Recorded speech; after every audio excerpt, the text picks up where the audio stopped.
आहे काय चर्चा होणार आहे नागपूर महानगरपालिका विदर्भात? नाही, महाराष्ट्रातील सर्व नगर परिषद महानगरपालिकेच्या संदर्भात आज पार्लमेंटरी बोर्ड आहे. यामध्ये उमेदवारावर आज चर्चा होईल आणि उमेदवार आज अंतिम होतील. आज आणि उद्या 2 दिवस त्या संदर्भात, कारण 29 महानगरपालिका आहेत आणि त्या प्रत्येक महानगरपालिका वाईज युतीबाबत, आघाडीबाबत आणि उमेदवार कुठे घ्यायचे, कुठे सोडायचे, या सगळ्याबाबत चर्चा होणार आहे. शरद पवार गटाकडून 25 जागेची मागणी झाली ही चर्चा मला माहित नाही, पण आज त्यावर चर्चा होईल, कारण मी त्या चर्चेमध्ये नव्हतो. आज चर्चा झाल्यानंतर कळेल. कुठेतरी दोन्ही राष्ट्रवादी पुण्यामध्ये एकत्र येण्याकडे राजीनामा दिलेला किंवा आता वेगवेगळे समीकरण नाही, समीकरण खरं यावेळेस महानगरपालिका नगर परिषद निवडणुकीमध्ये अनेक लोकांमध्ये संभ्रमासारखी अवस्था निर्माण झाली. कोण कुठे आहे कळायला मार्ग नाही. पण एकदा चित्र स्पष्ट होऊ द्या. पण पुण्याच्या संदर्भात आम्ही ऐकलंय की दोन्ही राष्ट्रवादी एकत्र येत आहे. त्यामध्ये आमची शरद पवार साहेबांच्या बरोबर बोलणं सुरू होतं. त्यामध्ये ते जर एकत्र येत असतील तर आम्हाला पर्याय नाही, आम्ही स्वतंत्र लढू. त्यामध्ये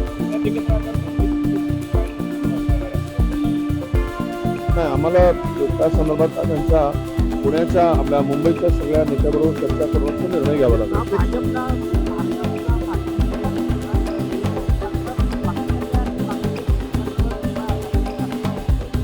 हे खरं आहे, ते त्यांची दुपट्टी आहेत.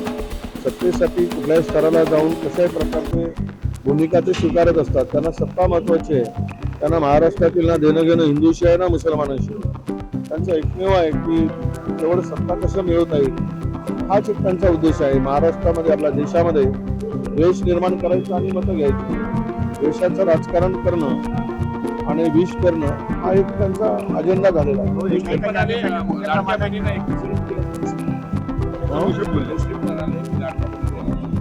लाडक्या बहिणीमध्ये तसं काही हिंदू मुस्लिम वगैरेचा विषय नाही. जे पात्र आहेत त्यांना देत असतात. मुस्लिम काही नाही, ते मुश्रीफ काही बोलू देत. मुश्रीफच्या हातात आहेच काय. सध्या हसन मुश्रीफ जे म्हणजे भारतीय जनता पक्षाच्या दहीवर आहेत.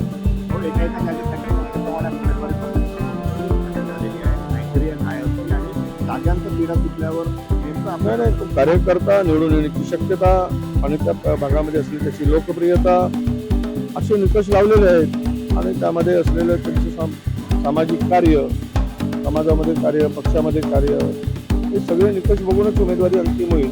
आणि यावेळेस मात्र नागपूर असेल, चंद्रपूर, अमरावती सगळ्या ठिकाणी प्रचंड रिस्पॉन्स. मी विदर्भातील 4ही महानगरपालिकामध्ये आहे. 5-5, 7-7 उमेदवार एका जागेसाठी दावा करतोय. मागणी केलेली आहे. यावरूनच स्पष्ट आहे की काँग्रेसकडे आता लोकांचा कल वाढतोय. 2 दिवसात नक्की